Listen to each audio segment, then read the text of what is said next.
アメリカでは大学を卒業した後にローンの支払いに苦しむ人がたくさんいます。学位を取るために選んだローンが人生の重荷になっているのです。I took out loans for college and I owe it all back.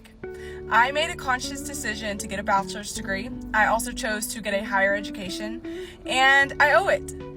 I don't have a problem with it. I want to pay off my student loans. The problem that I have is my interest rate alone is $1,400 a month. That's not even me making a payment towards my actual loan. That's the problem. And I chose to go back into teaching because I'm taking advantage of the public loan forgiveness program, but my teaching salary along with my loans and my $1,400 interest rate, they don't match. Like, they don't go together. I'm just a regular mom, 3 kids, just living an average life. That's the problem. And this is where people are getting upset about, is that they are taking out these loans, the interest rates are so high, people are struggling to pay them. They're just struggling just to live in this economy. 実際、アメリカの大学ローンの金利は驚くほど高いのです。国が出す連邦ローンでも6、9% 前後。民間のローンになると 10% を超えることも珍しくありません。元本がなかなか減らず、長年払ってもほとんど残高が変わらない。そんな声も多く聞かれます。How much do you owe in student loans and how much have you paid? Because I just went and looked at how much I owe versus how much I paid. I graduated a decade ago and I owed $50,000, right? And I said, you know what? I'm just going to be consistent. I'm going to pay my bill. And you know, eventually that amount will go down. And I have paid $200 something a month since then, right? $200 something a month. It has been 10 years later. I started at 50,000. It's at 47,000, right? I've paid $25+ thousand since I graduated college, and it's only down 3. It's not making sense. It's not making sense. $200 is already a nice sized bill. What do you want me to do? Why does it have to be so aggressive? I'm not understanding. I'm trying to pay the money back. I'm giving you what I got. You know what I'm saying? Am I supposed to be paying it for the rest of my life? Do I have to pay $1,000 a month to see progress? Like, it's getting out of hand. As I'm getting into bed, as the prime opportunity to check on my student loans that I haven't checked on in God knows how long. And now I just want to die. Oh my God. Well, I have like basically $400,000 in student loan debt from medical school. And interest is accruing rapidly. My daily interest accrued is quite alarming and it makes me want to cry. Just don't go to medical school. I mean, kind of kidding, like, sure, do what you want, but I just like keep laughing so I don't cry. I owe approximately $145,000 of student loan debt. Can I even afford my minimum monthly payments? Let's find out. I have 3 types of student loans. I have 2 federal student loans and 1 private student loan.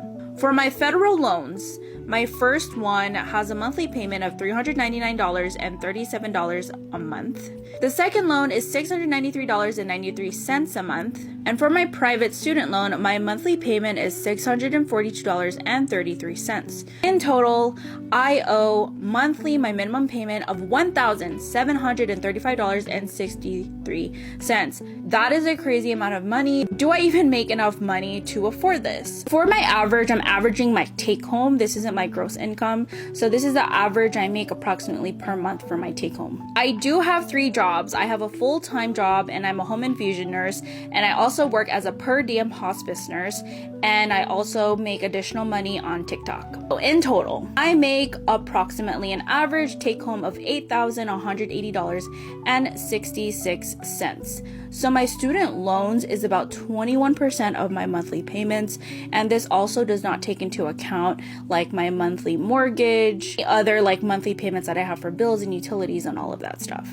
先ほどの女性は毎月26万円のローンを返済しています。彼女の手取り収入は平均120万円あり、一見するとすごく余裕があるように見えます。しかしアメリカは家賃や食費など生活にかかるコストも高いです。高収入がなければ生活そのものが維持できない現実もあるでしょう。一方で、借金をしないことを第一に考え大学に行った人もいます。I don't think people really understand just how much debt can totally derail your life, especially student loan debt, because some of that reaches just an astronomically high price.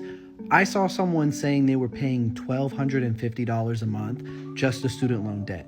Imagine your living situation right now, your bills, and add $1,250 a month onto that you get nothing to do with, and see how fast that tanks your entire life. When I was a freshman in high school, for some reason I gauged my entire 4 years of high school around not going into debt for student loans when I was going off to college. I wanted to go to college, but I was not going to go to college at all if it meant I was going to have to get student loans, because I was not going to spend the start of my life in massive debt.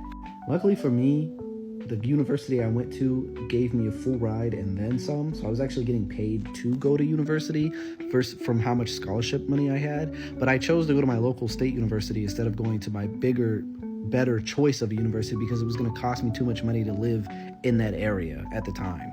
And that was money I didn't have, so there was no reason for me to do it just for the prestige of the better school. Sometimes I wish maybe I could have made it work, but I enjoy not having any debt. I love that. And for me personally, if I was gonna have to go into debt to go to college, if I didn't get a full ride, I just wasn't gonna go at all. I was gonna join the military, probably like the Air Force or something, because it's a bit more cushy, and then I was gonna have them pay for me to go to college via the GI Bill or whatever else they got going on. Luckily, I didn't have to do that because I ended up getting the full ride, but people with student loans get a weird amount of hate from people who don't have student loans. It's this like, oh, well, why would you go get a college degree if you couldn't afford to get it? There's really not a lot of options. So, a lot of jobs need it. To get a college degree or a better job, you need the college degree. So it's like a catch-22. I just don't think they deserve all the hate. アメリカでは多くの人が大学に進学します。けれど卒業してから長く続くのは栄光ではなく借金の返済です。学位がないと良い仕事に就けないという事情、そして金利の高さ、これらが若者たちを長期の負担へと追い込んでいます。学ぶために借金をすることは果たして本当に正しい仕組みなのでしょうか。あなたはどう思いますか。